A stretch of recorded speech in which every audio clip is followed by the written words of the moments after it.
Muy buenas, hoy vamos a hablar de los géneros periodísticos de información y de los mixtos. Género mixto, tú. Los géneros periodísticos de información son aquellos que difunden los hechos que han sucedido, más o menos recientes, de manera objetiva, sin dar la opinión. Se caracterizan porque presentan de una forma precisa, clara, ordenada, concisa, lo más relevante de los sucesos de los hechos que informan.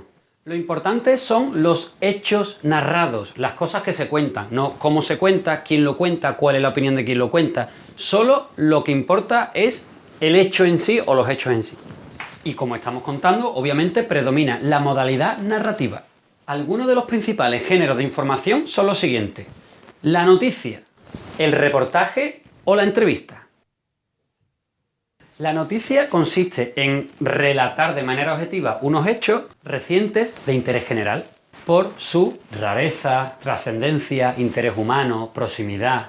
Los hechos se presentan de manera clara respondiendo a preguntas del tipo ¿qué?, ¿cómo?, ¿cuándo?, ¿por qué?, ¿dónde?, ¿quién?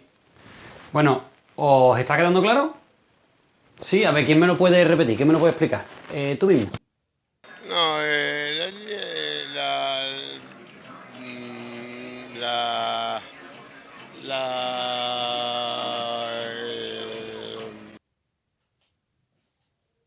Luego tenemos el reportaje.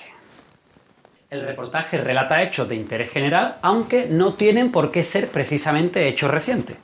Es una extensión más larga. Su extensión es más larga, ya que añade además la investigación y la documentación que hace el reportero sobre algún hecho, acontecimiento o suceso. Normalmente incluye gráficos, entrevistas, imágenes, mapas. Y luego tenemos la entrevista, que es un reportaje centrado en una o varias personas y que nos permiten conocer sus ideas, su forma de pensar o su opinión basado en el esquema pregunta-respuesta.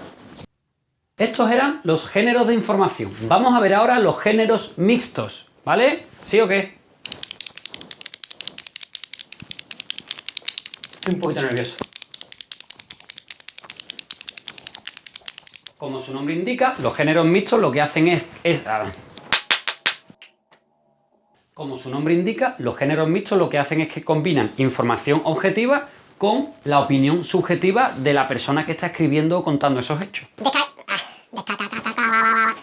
Destacan entre ellos el reportaje interpretativo, la crónica o la entrevista de perfil. Así. No, eso último lo quita, eso último no vale. En estos géneros, a la información que es objetiva se le van añadiendo la opinión o la forma de verlo de la persona que está contando esa noticia. Las opiniones del entrevistador, del reportero, de quien hace esa crónica. Y vamos a ver precisamente ahora qué es una crónica. ¡Chan, chan, chan, chan! ¿Qué es una crónica? La crónica es una noticia ampliada y comentada, en la que el autor incluye, además de los hechos que se cuentan en la noticia en sí y tal, su opinión sobre esos hechos concretos. Los valora y le da su propio punto de vista con la intención de orientar un poco la opinión del lector o de quien está viendo esa crónica. En la crónica aparecen los elementos que ya hemos visto en la noticia, pero esta vez están más desarrollados, tienen más detalle y a la vez también está la opinión propia de la persona que lo ejecuta, del cronista en sí, vamos, que no... Sabemos que ejecuta o que no ejecuta ese tío o esa tía o ese ente periodístico. Presenta las características propias de los géneros de opinión. Por ejemplo, tiene un estilo narrativo propio, un estilo personal de esa persona, de cómo se expresa, de cómo escribe. Utiliza recursos literarios, por ejemplo, como la metáfora, imágenes, hipérboles, comparaciones, juegos de palabras. Normalmente está...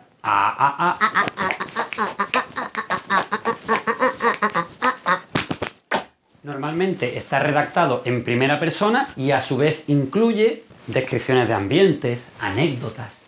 Todo esto contado desde la perspectiva propia de ese periodista, que normalmente cuenta los hechos desde el lugar en el que han ocurrido. Según el tema que traten, podemos distinguir entre crónicas de guerra, de sucesos, de arte, de música, de deporte, de viaje, de sociedad...